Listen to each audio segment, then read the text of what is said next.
हैं, लेकिन मैं आगे चर्चा करूं, मैं कुछ हाई प्रोफाइल जो सीट है हाँ। जिन पर सभी की नजरें थी, हाँ। उसमें कौन आगे चल रहा है कौन पीछे चल रहा है वो जरा आपको बता देती हूं। तो सबसे पहले हम ममता बनर्जी की बात कर लेते हैं। भवानीपुर पश्चिम बंगाल की सीट से ममता बनर्जी अभी पीछे चल रही है, टीएमसी के नेत्री, और यहां पर जो आगे चल रहे हैं वो है शुभेंदु अधिकारी। तो शुभेंदु अधिकारी ने अभी भी भवानीपुर से बढ़त बनाई हुई है। नंदीग्राम की अगर मैं बात करूं तो यहां पर भी शुभेंदु अधिकारी आगे चल रहे हैं, मतलब दादा पसंद आ चुके हैं बंगाल की जनता को, और दीदी को उन्होंने कहीं ना कहीं किनारा कर दिया है, ये यहाँ पे साफ नजर आ रहा है। वहीं अब मैं बात करती हूँ तमिलनाडु की कोलाथूर सीट से, तो यहाँ पर एमके स्टालिन डीएमके पीछे चलते हुए नजर आए। तो देखिए यहाँ पर सीएम खुद ही पीछे चल रहे हैं। दो राज्यों की बात आपको बता रहे, तमिलनाडु की भी और पश्चिम बंगाल की भी, दोनों में ही जो सीएम है वो दोनों ही इस वक्त पीछे चल रहे हैं। अब देखिए पिनाराई विजयन की अगर मैं बात करूं तो वो भी इस वक्त पीछे चल रहे हैं। रत्ना देवनाथ, ये वही महिला है जो आरजीकर केस हमने सुना था पश्चिम बंगाल में, उनकी मां है, ये उस बेटी की मां है जो इस वक्त आगे चल रही है। मतलब जनता ने उन्हें पसंद किया है, पहली बार चुनावी मैदान में है, न उन्हें प्रचार करना आता था न उन्हें बोलना आता था, लेकिन प्रधानमंत्री ने उनको पूरा सपोर्ट किया, उनकी जनसभाएं में गए और यहां पर वो रिजल्ट है कि वो आगे बढ़त बना रही है। अब देखिए रूपा गांगुली की अगर मैं बात करूं, भाजपा से नेत्री है, वो भी इस वक्त आगे चल रही है। तो कुल मिलाकर जो हाई प्रोफाइल चेहरे बीजेपी ने मैदान में उतारे, वो जो चेहरे हैं वो आगे बढ़त बनाते हुए नजर आ रहे हैं। विजय जो टीवीके के हैं वो आगे चल रहे हैं, और विजय ने तो कमाल कर दिया। मतलब 2 साल पुरानी ये पार्टी सत्ता में आई, पहली बार चुनाव लड़ा, और पहला ही चुनाव ऐसा रहा कि ऐसा लग रहा है कि टीवी के कहीं अकेले के दम पर ही सत्ता में ना आ जाए और विजय कहीं सीएम ना बन जाए। देखिए वो जो 7 वादे विजय ने वहां की जनता को किए थे, मुझे लगता है वो 7 वादे वहां की जनता को बहुत ज्यादा पसंद आए हैं।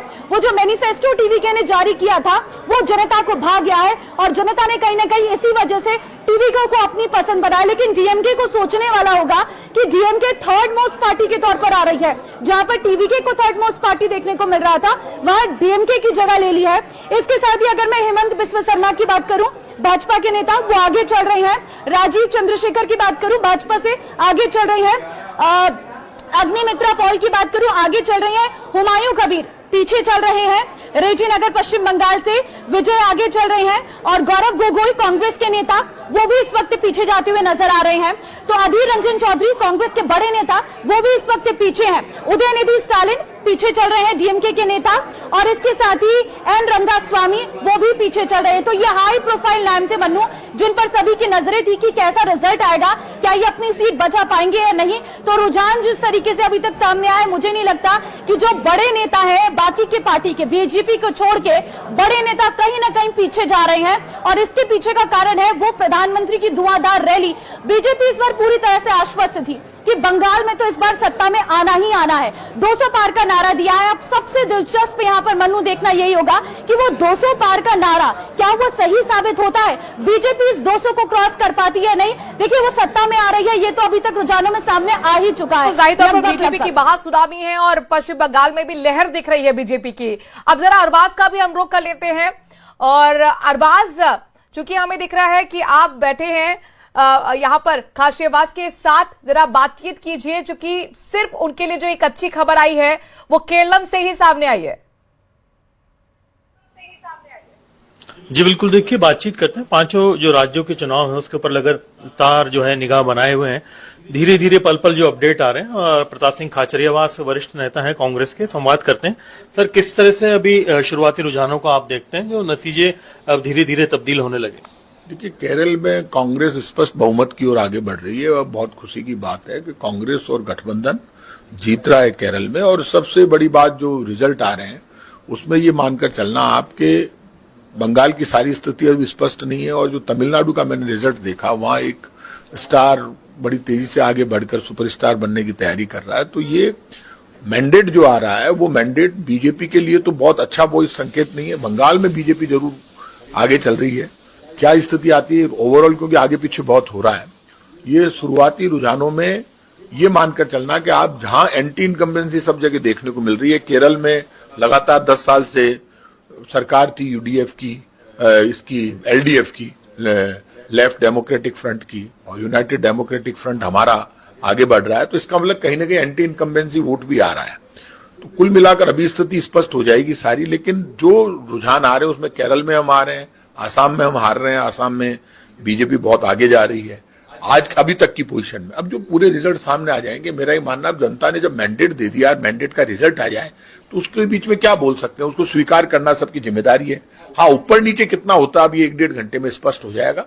अब इस वक्त ज्यादा डायलॉगबाजी करने का वक्त नहीं है, इस वक्त रिजल्ट देखकर और समझने का वक्त है। तो जनता का जो मैंडेट है वो सामने आ गया, जनता वोट दे चुकी, अब वोटिंग नहीं होने वाली, वोटिंग हो चुकी है। अब जो जनता ने मैंडेट दे दिया उसके रिजल्ट आने बाकी, रिजल्ट आ जाने दीजिए। पूरे देश की सच्चाई और ये मानकर चलना कि वहां पर जो तमिलनाडु में जो रिजल्ट आ रहा है ये सब पार्टियों के लिए अलार्मिंग है। ये मानकर चलना कि पब्लिक को जब कोई तीसरा पावर नजर आती है तो पब्लिक उधर भी डाइवर्ट करती है, इसलिए सबको अलार्मिंग होकर और पब्लिक के मूड को समझने की जरूरत है। तो आसाम में काफी मेहनत की थी, राजस्थान से भी कई लोगों को भेजा गया था, तो जो नतीजे हैं वो बिल्कुल मतलब कांग्रेस के लिए उम्मीदों के मुताबिक नहीं है। वहां जो इन्होंने, मेरे पास जो रिजल्ट है, उन्होंने जो डिलिमिटेशन किया उसमें बड़ी बदमाशी की और पूरा चुनाव, इस देश में हिंदू मुसलमान सिख ईसाई सब सेक्युलर मुल्क है और यहाँ पर सब लोग मिलकर काम करते हैं। राम राज्य का अर्थ है सबको अपनी बात कहने का, अपनी सोच का, अपना रास्ता चुनने का अधिकार है। तो राम राज्य के विपरीत बात करती है बीजेपी, तो राम राज्य की बात तो कांग्रेस करती है, जहाँ सबको बराबर का अधिकार मिले। वहां तो पूरा चुनाव ही आपने वर्टिकल डिवीजन पे लेकर गए, आपने जो डिलिमिटेशन किया सीटों का, तो आपने जो वोट थे कांग्रेस कमिटेड हो तो एक कुछ सीटों पे घुसा दिए। तो उसके बाद शायद कांग्रेस कहीं गई भी थी सुप्रीम कोर्ट तक, वहां तक गई और डिलिमिटेशन स्टेट लेवल के स्तर पे कर दिया आपने, सीटों को आगे पीछे कर दिया। लेकिन अब वो कितना आप कर पाए, क्या स्थिति हुई, वो तो अब कांग्रेस नेतृत्व तो देखेगा। लेकिन आसाम का रिजल्ट हमारे को बड़ा सेटबैक वाला है, अभी तक जो स्थिति है उसमें मजा नहीं आ रहा आसाम के रिजल्ट। बंगाल के अंदर प्रचंड बहुमत एक तरह से नजर आ रहा है और बड़ा शुरुआत में बताया जा रहा था कि जिस तरह की सिचुएशन थी उसको लेकर के भी काफी विवाद हुए। अब जब नतीजे और रुझान दिखने लगे हैं, किस तरह से देखते हैं बीजेपी को वहां पर स्पष्ट एक तरह से बहुमत मिलने की तरफ हालात नजर आ रहा है? नो डाउट, जो सर्वे आया था उस सर्वे में भी बीजेपी को आगे दिखा रहे थे, लेकिन बंगाल में ऊपर नीचे बहुत हो रहा था। अभी तो मैंने लेटेस्ट अभी जो देखा उसमें, लेकिन आगे चल रही है बीजेपी बंगाल में, और जो आगे चल रही है, रिजल्ट आ रहा है उसको तो मानना हमारी सबकी जिम्मेदारी है। इसमें क्या उल्टा बोले, जो है वो है, स्वीकार करना पड़ेगा, उसमें क्या कर सकते हो आप। अब जो रिजल्ट आ रहे हैं उन रिजल्ट को स्वीकार करना, डेमोक्रेसी और संविधान की मान्यता ही कहती है जो रिजल्ट आएंगे उसको सब स्वीकार करेंगे। और राजनीति में कोई दुश्मनी सब कुछ तोड़ना है, राजनीति में जो जीतेगा वो राज करेगा, जो हारेगा वो विपक्ष में बैठकर जनता की बात करेगा। केरल में कांग्रेस को जब बहुमत आया आपकी अलायंस को, तो उसके लिए कहीं ना कहीं एक तरह से एक गुड न्यूज कांग्रेस के लिए है इस पूरे 5 राज्यों के रिजल्ट। राहुल गांधी के नेतृत्व की पूरी कोशिश थी कि सब जगह कांग्रेस अच्छा प्रदर्शन करे और सब जगह कोशिश की, उसमें केरल में रिजल्ट आया और राहुल गांधी के नेतृत्व में पूरी कांग्रेस यूनाइट होकर लड़ रही थी और केरल में रिजल्ट आया। कांग्रेस धीरे धीरे आगे बढ़ रही है। कांग्रेस का काम है देश की आवाज को बुलंद करना, सबको साथ में लेकर तिरंगे को मजबूत करना, उस रास्ते पर कांग्रेस आगे बढ़ रही है। तो फिलहाल अभी कंटिन्यू देखेंगे कि किस तरह से शाम तक क्या रुझान आते हैं। शाम तक रुझान अब सामने आने लग गए हैं, और भी रुझान आ जाएंगे। जो भी रुझान आएगा, जो रिजल्ट आएगा, उसका स्वागत है। जी बिल्कुल। तो आप देखिए कि ये प्रताप सिंह खाचरियावास हैं, अभी बैठे हुए हैं और देख रहे हैं, लगातार अपडेट्स ले रहे हैं इलेक्शन को लेकर के। जो इनको नतीजे सामने आ रहे हैं, कहीं ना कहीं जो केरल के नतीजे उनको लेकर के काफी खुश है कांग्रेस, लेकिन आसाम और बंगाल के ऊपर इनका एक तरह से निगाह बनी हुई। जो उम्मीदें थी, जो कोशिशें थी, वो कामयाब नहीं हुई। और तमिलनाडु को लेकर के बड़ा सरप्राइज एलिमेंट है और बहुत साफगोई से उन्होंने एक्सेप्ट किया कि अगर कोई थर्ड फ्रंट की तरफ जनता जा रही है तो सभी बड़ी पार्टीज के लिए अलार्मिंग मैसेज है। खाचरियावास की यही बात बहुत अच्छी लगती है कि बहुत ईमानदारी से अपनी बात वो रखते हैं और जनादेश को वो स्वीकार भी करते हैं बिना इफ एंड बट के, लेफ्ट एंड राइट के। बहुत शुक्रिया अरबाज वहां से जानकारी हम तक पहुंचाने के लिए। प्रताप राव बीजेपी के प्रवक्ता हमारे साथ जुड़ गए हैं। प्रतीक सिंह भी आपको दिख रहे होंगे, कांग्रेस के प्रवक्ता, अपनी बात रखेंगे। एसपी बित्तर साहब वरिष्ठ पत्रकार भी हमारे साथ जुड़ गए। स्टूडियो से निरंजन पोद्दार जी हमारे साथ राजनीति विश्लेषक जुड़ गए। आप सभी का बहुत स्वागत। सबसे पहले प्रताप राव जी, आपके लिए तो अब जश्न बनाने का आज दिन आ गया है।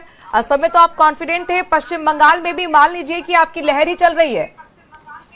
आप होइए। हाँ बिल्कुल, निश्चित तौर पे ये भारतीय जनता पार्टी के लिए नहीं, ये पूरे देश के लिए जश्न का माहौल है।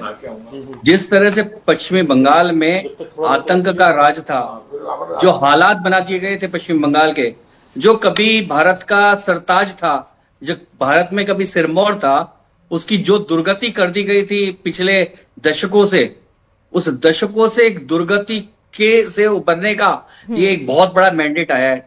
निश्चित तौर पे ये पूरे देश के लिए एक बदलाव का एक नया दौर शुरू होने वाला है।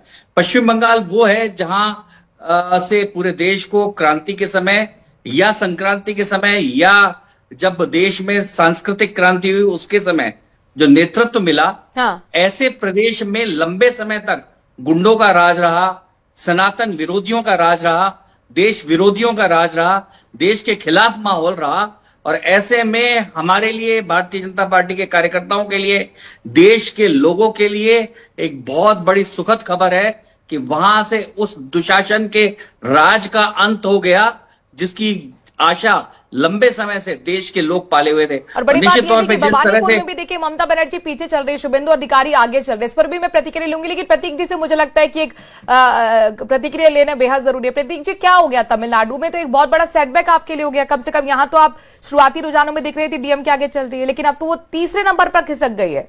टीवी के पहली बार ही बहुत बड़ा खेल कर दिया।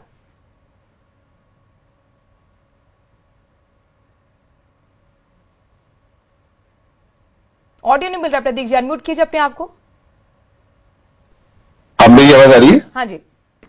मनु जी, जो भी रुझान आ रहे हैं उसमें निश्चित तौर पे टीवीके को वहां बढ़त मिल रही है, लेकिन जिस तरीके से बीजेपी प्रवक्ता कह रहे थे कि बंगाल के अंदर देश विरोधियों का रास्ता, तो एक कतई बिल्कुल नॉन एक्सेप्टेबल है, क्योंकि वहां की जनता वहां का वोट दे करके बनाती है। चाहे अब बीजेपी की सरकार बनाने जा रही हो या उससे पहले तृणमूल कांग्रेस की, उससे पहले सीपीआई-एम की, उससे पहले कांग्रेस की, जनता की जो देश की जनता है वो वोट देती है। और अगर देश की जनता किसी को वोट दे करके सरकार बना रही है तो उसको देश विरोधी सरकार कहना कतई सही नहीं है।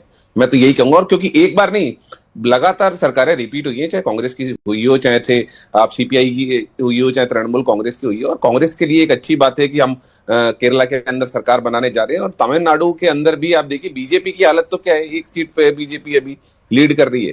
तो मुझे लगता है कि जनता जिसको भी अपनी बात कीजिए ना, पश्चिम बंगाल में तो आप बिल्कुल टैली में जीरो हैं। मतलब ये 2021 वाली स्थिति हो गई फिर से आपके लिए। क्या आप सरेंडर कर देते हैं? आप लड़ते ही नहीं है क्या? ये है कहाँ? मनोज जी, इब्तिदाई कहर होता है क्या? और आगे आगे क्या? क्योंकि वहां 2 राउंड की काउंटिंग के साथ अभी 18 राउंड की काउंटिंग वहां पे बाकी है। वहां चाहे से पश्चिम बंगाल की बात कर लें, आसाम की बात कर लें, केरला की बात कर लें, तमिलनाडु, हर जगह 2-3 राउंड की काउंटिंग हुई है। तो 15% काउंटिंग भी नहीं हुई है अभी तो। आपका सीधा मुकाबला था ना, वहां पर भी आपने लग रहा है कि आपने लड़ाई नहीं लड़ी है। गौरव गोगोई आपका बड़ा चेहरा, वो भी पीछे चल रहे हैं। मनु जी, आप अगर पूर्वोत्तर राज्यों की बात करेंगे तो ज्यादातर समय जिसकी केंद्र में सरकार रहती है उसी की सरकारें बनती हैं, क्योंकि डायरेक्ट जो फायदा होता है नहीं ऐसी बातें करने लगे फिर तो कांग्रेस को चुनाव नहीं लड़ना चाहिए। सरकार हुई जब कांग्रेस को चुनाव ही नहीं लड़ना चाहिए। अपने आप को संतुष्ट करना, आप करें भी क्या प्रतीक जी? एसपी मित्तल साहब, ये जो टैली है ये क्या दिखा रही है, क्या संदेश है? और वेस्ट बंगाल 2021 में 2 से 77 और 77 सब 182, ये बीजेपी का ग्राफ है। कैसे हुआ? देखिए मनु, ये जो 5 राज्यों के चुनाव का परिणाम हम देख रहे हैं, जो रुझान हम देख रहे हैं, इसमें 2-3 बातें देखो बहुत महत्वपूर्ण है। एक ये कि केरल से जिस तरीके से वामपंथियों का गढ़ आखिरी किला था, केरल जहां उनकी सरकार वहां की सरकार गई और अब कांग्रेस गठबंधन की सरकार वहां बनने जा रही है। इसके बाद जो पश्चिम बंगाल का, देखिए पश्चिम बंगाल का चुनाव परिणाम वाकई बहुत महत्वपूर्ण चुनाव परिणाम है, क्योंकि वहां पर कई जिले ऐसे हैं जहां मुस्लिम आबादी 50% से ज्यादा है। उन चुनौतीपूर्ण और जिस तरीके से वहां ये आया कि केंद्र सरकार की योजनाएं लागू नहीं हो रही है, एक तरफा निर्णय हो रहे हैं, यहाँ तक कि क्या नाम से जो बॉर्डर पे हमको जमीन चाहिए तारबंदी के लिए, ममता सरकार वो जमीन हमको नहीं दे, केंद्र सरकार को नहीं दे रही है। ये इतने चुनौतीपूर्ण, उसके अंदर भारतीय जनता पार्टी का आज इतना रुझान के अंदर उनको बढ़त मिलना, मुझे लगता है अपने आप में क्या नाम से बहुत महत्वपूर्ण बात। इसके साथ ही असम का हम देखें कि तीसरी बार भारतीय जनता पार्टी की सरकार बनना। पश्चिम बंगाल में कहा जा रहा है कि एंटी इनकम्बेंसी रही ममता बनर्जी के खिलाफ, लेकिन असम के अंदर लगातार तीसरी बार भारतीय जनता पार्टी की सरकार बनना, ये भी क्या नाम से बड़ी महत्वपूर्ण बात है। देखिए, जहां तक पश्चिम बंगाल में वापस आता हूँ, पश्चिम बंगाल का जो परिणाम है वो तो राहुल गांधी जी ने अपनी चुनावी सभाओं में दे दिया था। राहुल गांधी जी ने क्या कहा कि ममता बनर्जी के शासन में इंडस्ट्री ठप हो गई है पूरी तरह, कोई उद्योगपति यहाँ आना नहीं चाहता है, और ये जो भारतीय जनता पार्टी को अवसर दे रही है, ये टीएमसी भारतीय जनता पार्टी को सरकार बनाने का अवसर दे रहे हैं। राहुल गांधी जी ने तो चुनाव प्रचार के दौरान ही इस बात को कह दिया था। जहां तक क्या नाम से प्रधानमंत्री नरेंद्र मोदी इस बात को पश्चिम बंगाल की जनता को समझाने में सफल रहे कि केंद्र सरकार की कल्याणकारी योजनाओं को ममता बनर्जी लागू नहीं होने दे रही है। माना जा सकता है निरंजन पोद्दार जी? देखिए मुनराज जी, मेरा ये मानना है कि भारतीय जनता पार्टी जिस तरीके से पिछले 10, 12, 15 वर्षों से जो राजनीतिक संस्कृति भारतीय जनता पार्टी ने उत्पन्न की है, ये उसका परिणाम है। क्योंकि भारतीय जनता पार्टी ये कहेगी कि केवल प्रधानमंत्री जी और गृह मंत्री जी की रणनीति और प्रधानमंत्री जी का चेहरा केवल वो फलीभूत हो रहा है, मैं इस चीज को नहीं मानता। क्योंकि भारतीय जनता पार्टी के साथ एक ऐसा संगठन जो धरती के नीचे रह करके काम करता है, किसी अखबार के अंदर उसका नाम नहीं होता, किसी टीवी पे उसकी फोटो नहीं होती, कहीं पे उसको किसी श्रेय की या किसी भी प्रकार की उसको पारितोषिक की आवश्यकता नहीं होती, अपने घर से रोटी खा के जाता है, अपने पल्ले से पैसा किराया लगा करके, और वो जिस तरीके से काम करता है, कहीं ना कहीं मैं बात कर रहा हूं आरएसएस की, और वो जो भारतीय जनता पार्टी के लिए जो काम करता है, सबसे बड़ा काम वो करता है कि धरातल के ऊपर कौन सी हवा किस तरफ बह रही है, इस बात की खबर वो शीर्ष नेताओं तक रोज की रोज